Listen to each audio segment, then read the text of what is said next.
Hi, and welcome to SideBar The Show at Tall Pines. We're here with Dan Mangan, just an amazing songwriter, soulful lyrics. He's just weaving together his lyrics and the personal experience and really connects with his audience.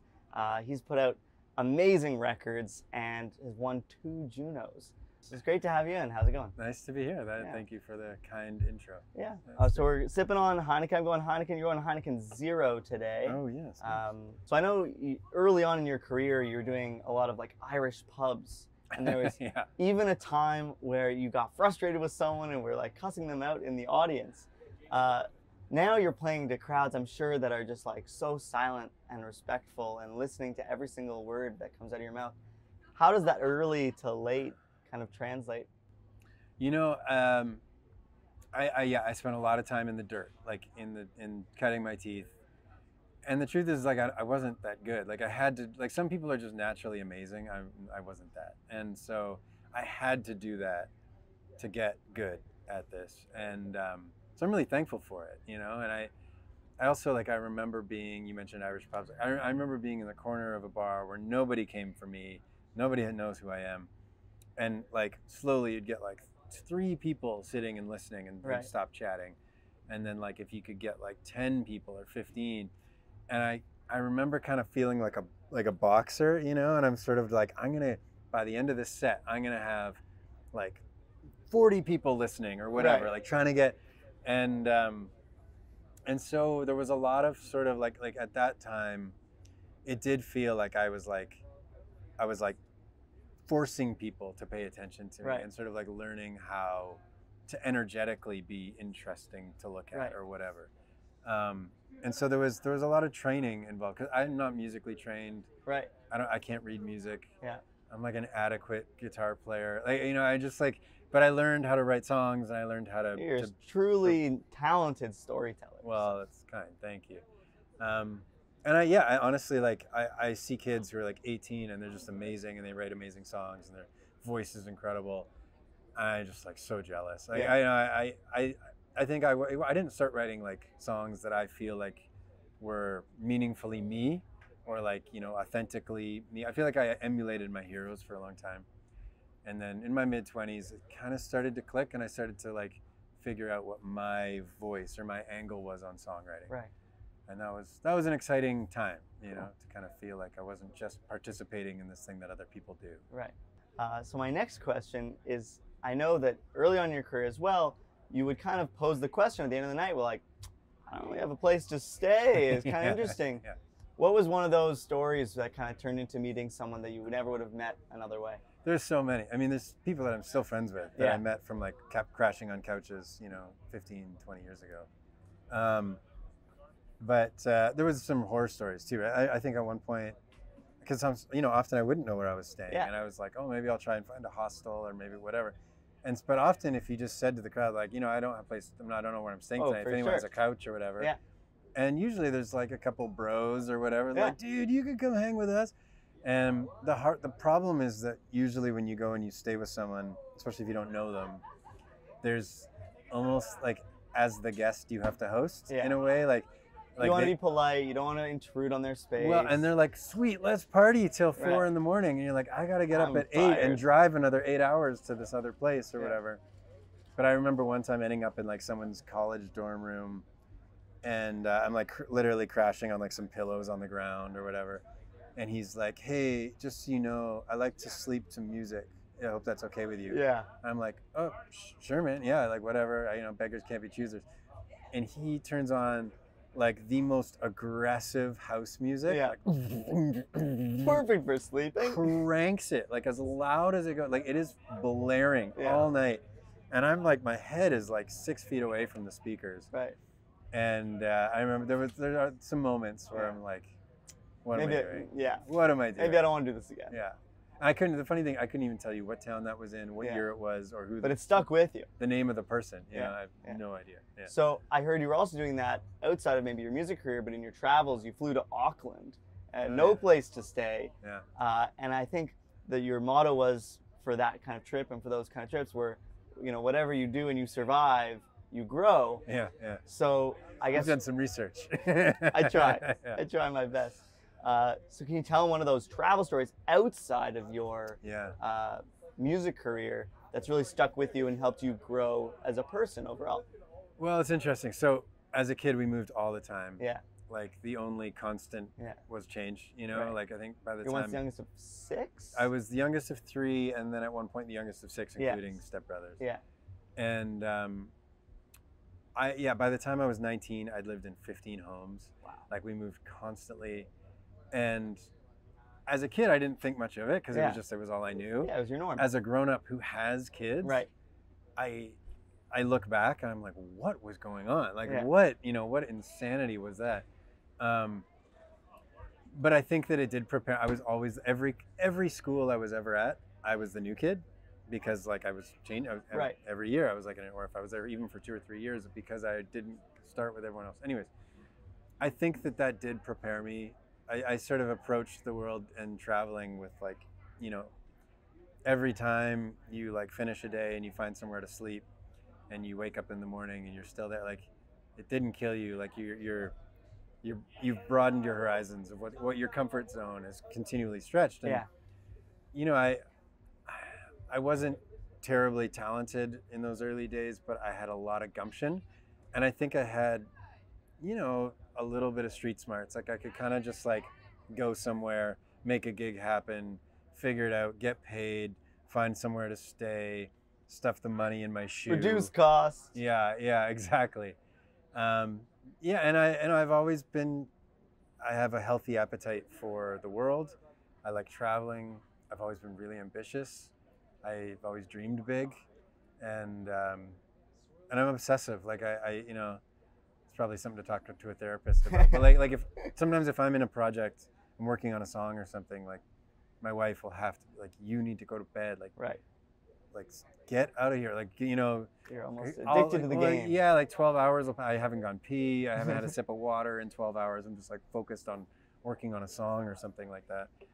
And I get so obsessive and so zoned in on things. And it's been a strength because it's meant that I've been able to focus on having a career in music, but it's also, I'm sure that it's, you know, the result of some weird trauma. Right. But, you know, it drives your passion. I feel like most of the most talented artists have something that kind of drove their passion.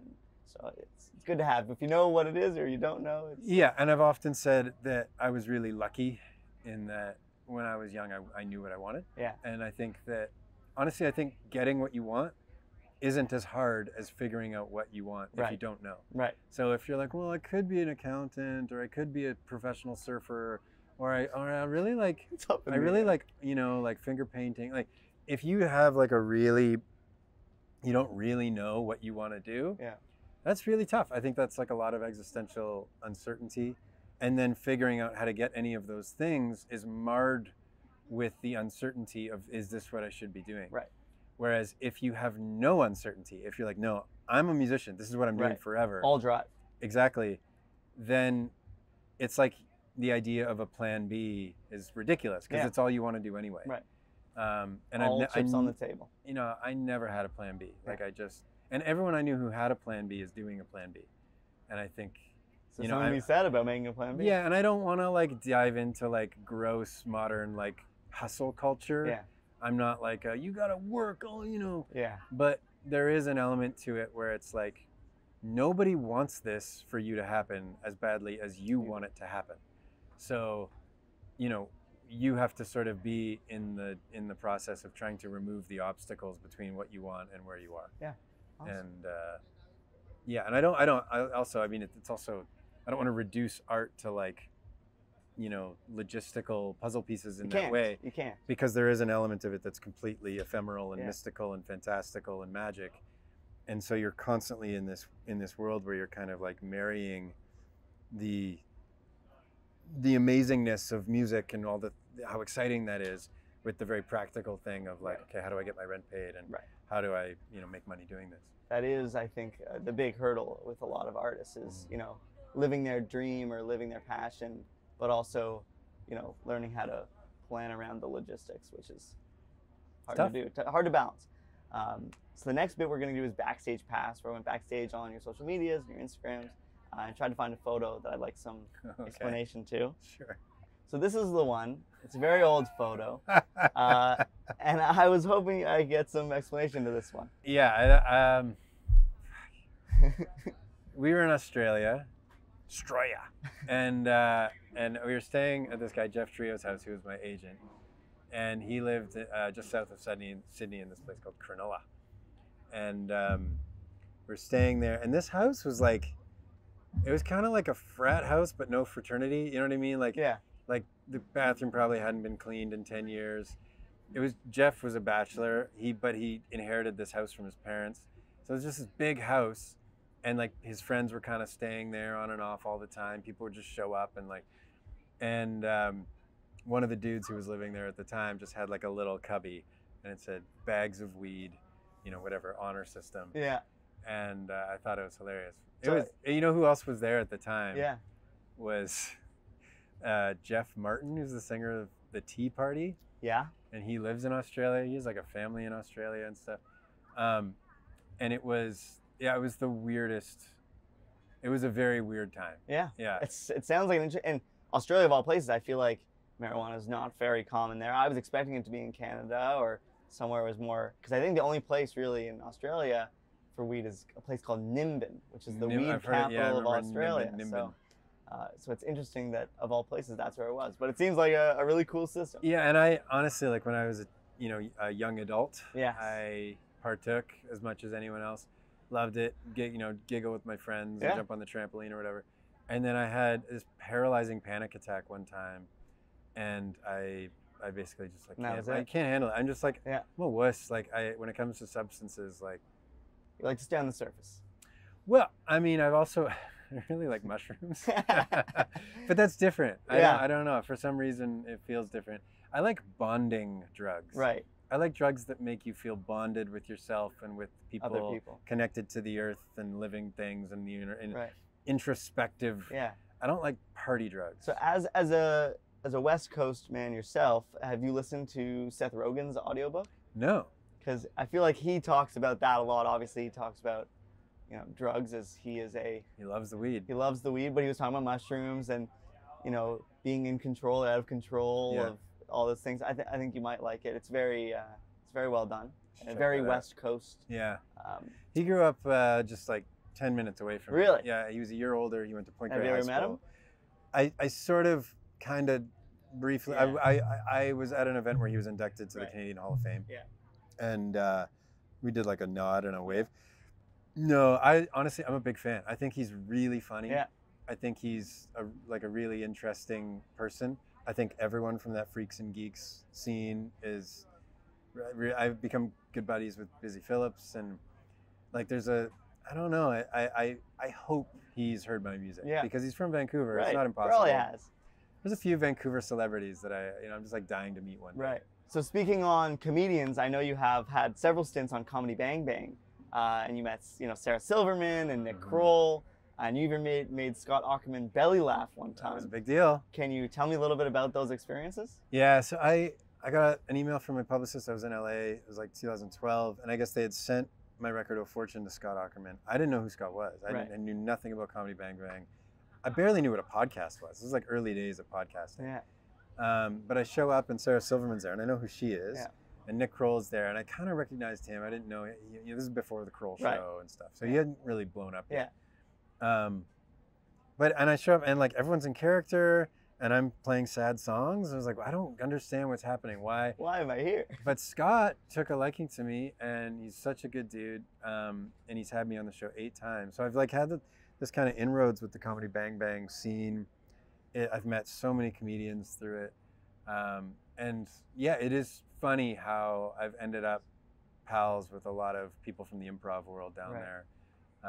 Just through Comedy Bang Bang and Scott, and it's really cool. I mean, honestly, every time I go on there, I'm shitting bricks. Like, it's so intense because everyone around you is just so funny and talented. Professionally funny. Yeah. Like, being professionally funny is a different thing than being funny. Yeah. It means that, like, not only are you spending time writing comedy, but it means that you've honed your skills to be quick when you need to be, and you're like in the Shark Tank.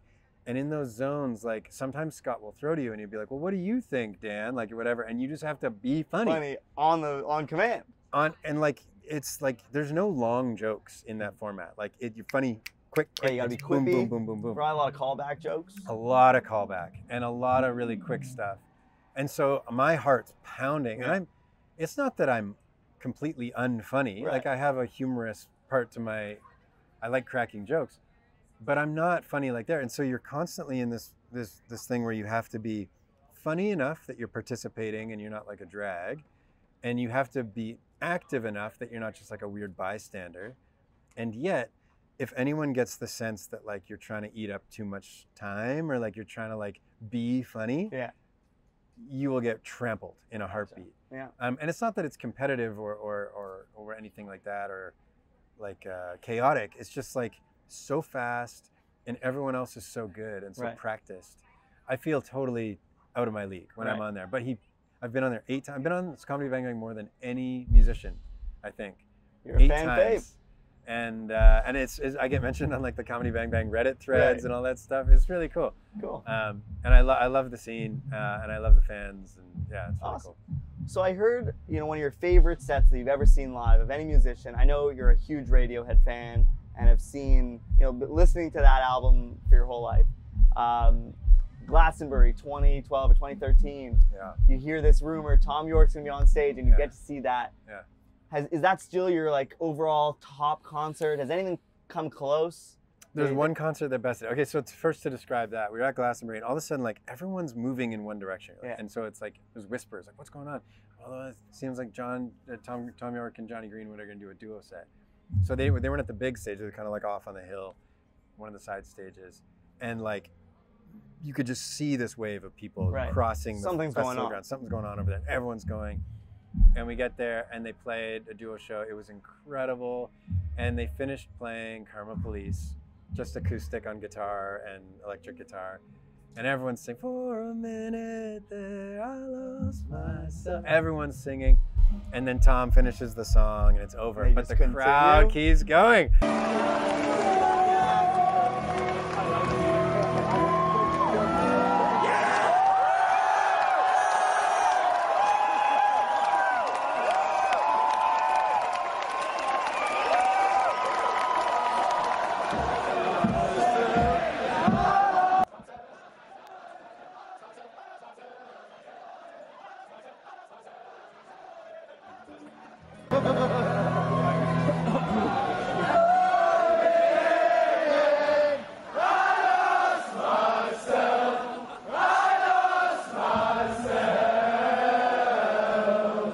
And the crowd wouldn't stop. Yeah. And so eventually Tom goes back in and starts playing it again. Double chorus. Yeah, like one of those amazing moments. It was so special.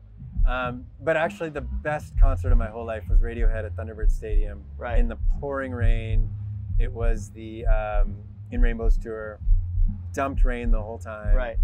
And everyone was like huddled together outside. And it was crazy because at the end of the show, everyone kind of separated and moved right. apart. And all of a sudden, you could tell how cold everyone is. But because everyone's squished together, yeah. we were so like much heat. We were keeping each other warm. Yeah. There was this moment they played "You and Whose Army," and like right as the drums came in, this like flying V of seagulls came right over the stage, over the crowd.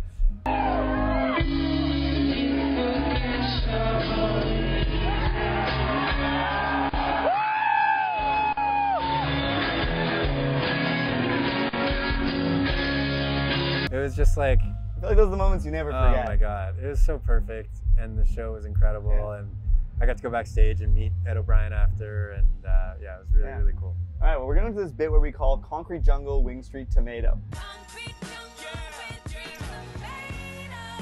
Okay. Where we're going to ask you one misheard song lyric. Okay. That you've had, that a friend has had. I got a bunch. All right, so let's Well, there's a few. I mean, what's your fave? My favorite one to quote, just because I think it's like in a dad joke kind of way, it's so beautiful, is I wanna rock and roll all night. I'm part of every day. I love that one. Yeah, that's a classic. Yeah, but I get it. Not all day. I have a bunch of my own. Yeah. Where it's hard for me to like sing it properly right. once I've heard it. Yeah.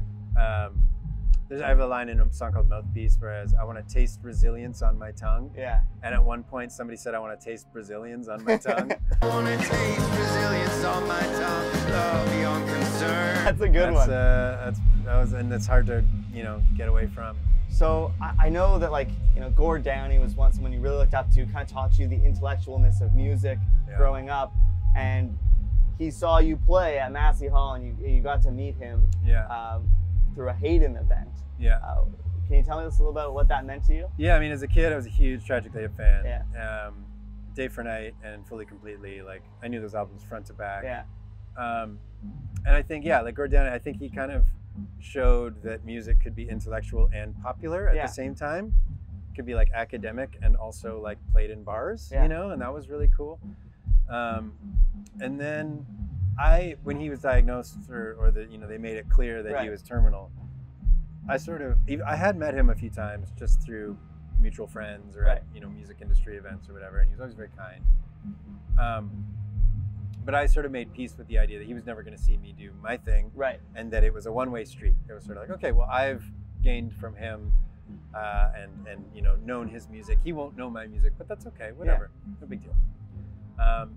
But then I got invited to play at Hayden's Dream Serenade at Massey Hall. This is right around when Secret Path was released. So the night before Dream Serenade, I went to Roy Thompson Hall and I saw the big unveiling of Secret Path. It was so beautiful. I cried my eyes out, just wept like a baby.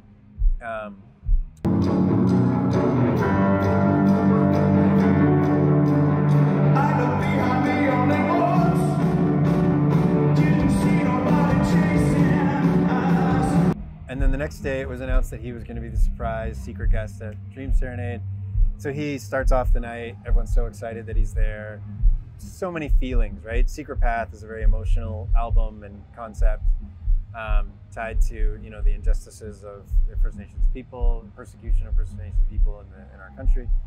And so everyone's like really feeling it. And then I go out and I do my 3 songs. And it's going great, like it's going really well. I can feel the audience is with me, everything's going. I'm just out there alone, solo. And during my 3rd song, I look over to the side and there he is, he's side stage. And he's known for this, like he's known to watch all the bands and to be there. And it really warmed my heart. And then afterwards I went over and gave him a big hug and chatted for a moment. And it was nice. And I've since, become fairly close with his brother, Patrick. And, but he was such a gem, just a true, beautiful soul in that not only the art, not only the poetry, but also everyone I knew that knew him, looked to him like as a guide, but not in like a guru, weird ego way. Like he was just a really beautiful, generous, artistic person. Yeah, awesome.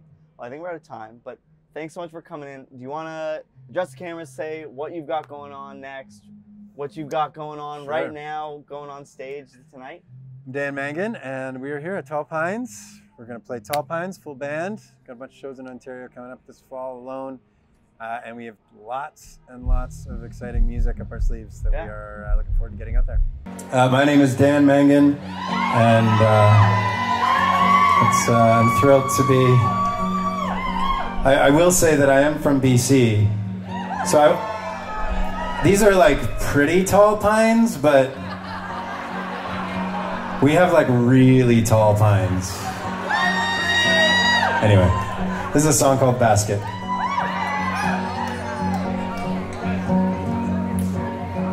Bit of an ode to my grandfather. We are young, we have years ahead, maybe. We might fall in love, fall apart, fall apart. Before it ends, well, we should try to start. So I'll go, but I'm telling you I don't wanna go. Could be stuck here and happy. So there's a puzzle I work on endlessly, and I've got the sides and all the corners, but there's a space Yeah, there's a space, lost some pieces I can't replace. So I'll be, but I'm telling you I don't wanna be just a wasted puzzle piece.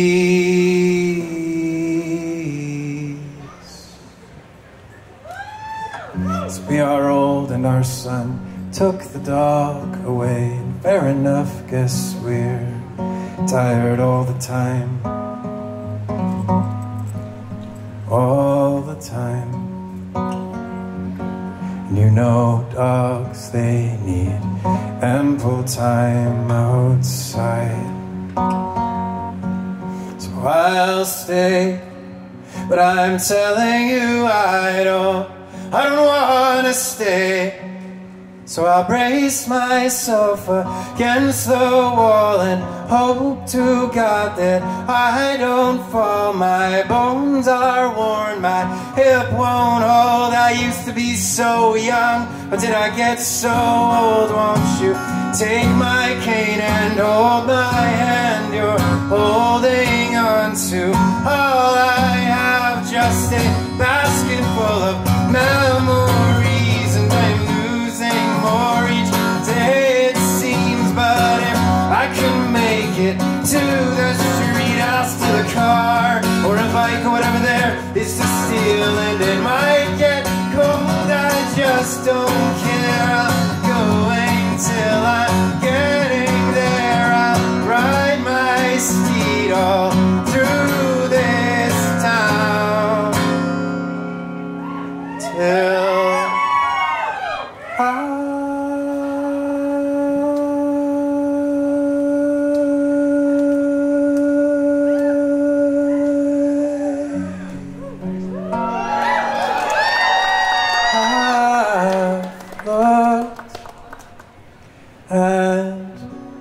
I have found your peaceful memory.